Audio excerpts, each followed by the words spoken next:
আমাদের মাননীয় রাষ্ট্রপতি 29 তারিখ পর্যন্ত এই সংসদের মেয়াদ তথাকথিত অবৈধ সংসদ, তার মধ্যেই আপনি এদেরকে শপথ দিয়ে দিলেন, নিজেরা গিয়ে শপথ নিলেন।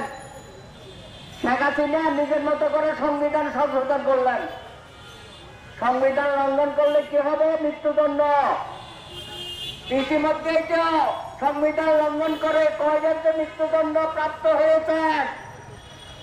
আপনার সমস্ত ক্যাবিনেট এবং আরো পরে যিনি আছেন সকলে মিলে আপনারা মৃত্যুদণ্ড প্রাপ্ত আসামি হয়ে গেছেন।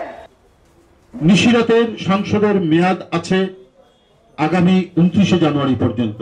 সেই সংসদ ভেঙে না দিয়েই শেখ হাসিনার নির্দেশে অবৈধভাবে শপথ নিয়েছে আরেকটা সংসদ। এখন 2 সেট অবৈধ এমপি আছে দেশে, কেউ ডবল কেউ বাতিল। তাই দ্বাদশ সংসদ ও এরপরে গঠিত সরকার দুটোই বর্তমান সংবিধানের সরাসরি লঙ্ঘন। এই দায় রাষ্ট্রপতিরও। এটা শেষ হতেই দিচ্ছি না, কারণ 2019-এ এরকম অভিযোগ এনে রিট করা হয়েছে। সে রিট কিন্তু হাইকোর্ট খারিজ করে দিয়েছে। কথাটা কি মনে আছে?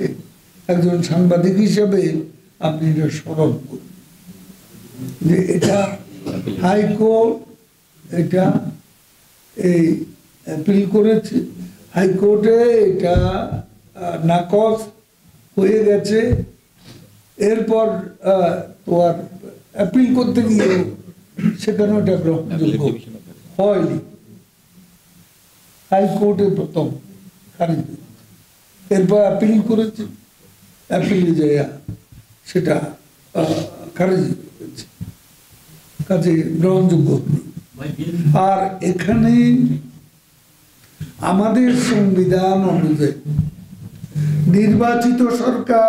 নির্বাচিত সরকারের কাছে ক্ষমতা হস্তান্তর। যখন একটা নির্বাচিত সরকারের গেজেট হয়ে যায় তখন স্বয়ংক্রিয়ভাবে চলমান সরকার কার্যকারিতা হবে। এটা খুব স্বাভাবিক। এটা নিয়ে অহেতুক একটা এখন তাদের অবস্থাটা হয়েছে যে একসময় একটা ইয়ের মতো অবস্থা হয়েছিল, কবি জসিমউদ্দিনের কবর কবিতা। তারপর এই শূন্য জীবনে কত কাটিয়েছি পারি, যেখানে যাহারে জড়াই ধরেছি সেই চলে গেছে। বিএনপির বর্তমান অবস্থাটা এক একবার এক একটা আঁকড়ে ধরে, সেটা আবার চলে, তারপর আবার আর একটা আঁকড়ে ধরে।